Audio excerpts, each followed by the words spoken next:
Друзі, всім привіт!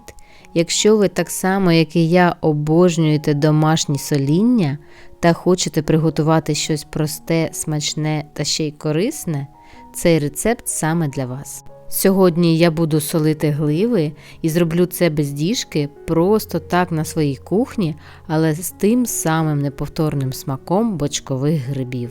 Це саме той рецепт, де мінімум інгредієнтів та максимум смаку. Перше, що треба зробити, це придбати ось такі класні грибочки. Можливо, навіть хтось з вас сам вирощує їх в себе вдома. Тож гриби треба розібрати, маленькі підуть ціленькими, з них я лише зріжу дуже грубе потовщення, якщо є. Ось такого розміру та менші залишатиму цілими.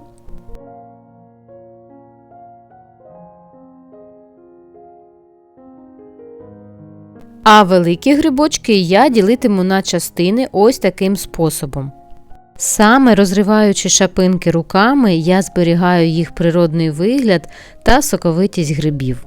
Це ще більше надає страві такої домашньої автентичності. Ось ще раз покажу, ось так я це роблю. І такі шматочки гарні в мене виходять. Залишається лише ось така невелика кількість потовщень. Коли всі гриби підготовані, мені необхідно їх відварити. Для цього я закип'ячую воду та підсолюю її. Коли сіль у воді розчинилась, я кладу туди гриби.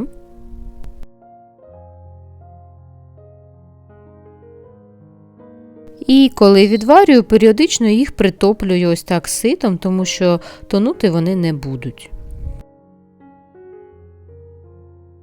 Відварюю я впродовж 20 хвилин після закипання. Коли гриби готові, мені необхідно витягнути їх з води.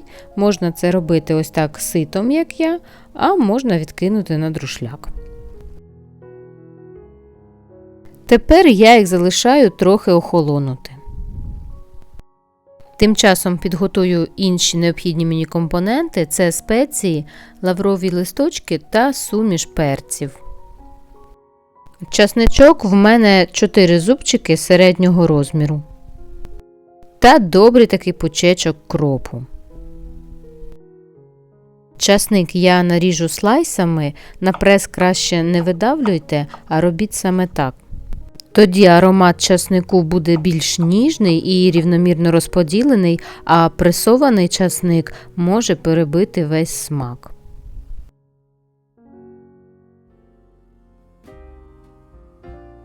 Тепер я наріжу кріп, його дрібнити дуже не потрібно. До речі, його просто можна залишити гілочками. І коли гриби засоляться, просто дістати його, коли він вже віддасть свій аромат. Але я так не роблю, тому що і кріп, і часник настільки виходять смачними, що з'їдається все. Кріп готовий, і в мене ще залишився один компонент – це листя хрону. Їх я використовую не завжди, лише коли є. Якщо ж вже по сезону у вас нема листя хрону, то цілком можна обійтися і без них. Звичайно, хрін додасть свого аромату, але й без нього гриби вийдуть надзвичайно хрумкими та смачними.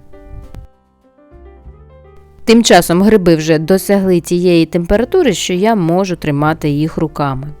Солитиму цього разу я ось в такому скляному контейнері, але можна це робити і в каструльці, як у мене в минулому році в відео, і просто в звичайній банці. Тож на дно я кладу листя хрону, далі гриби. Гриби не усі одразу, а одним шаром. Та солю. Солитиму я ось такою доброю дрібкою. Щедро, можна навіть двічі. Далі кладу частину часнику. Лавровий лист, якщо великий, як в мене, то рву на частини. Потім кріп, якраз саме зараз ви могли б покласти його гілочками.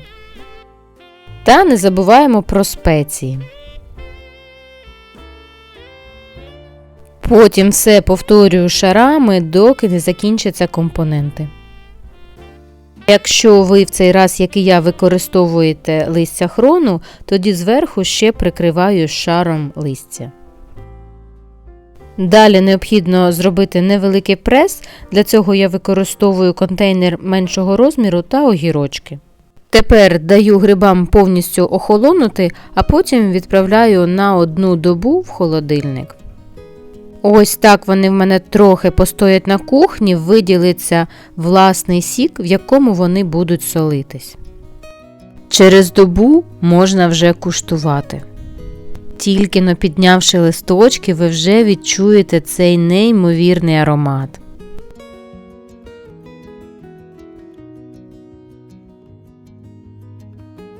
Зазвичай я їх подаю з зеленою або старою цибулею, щедро змастивши ароматною домашньою олією. Друзі, це неймовірно смачно.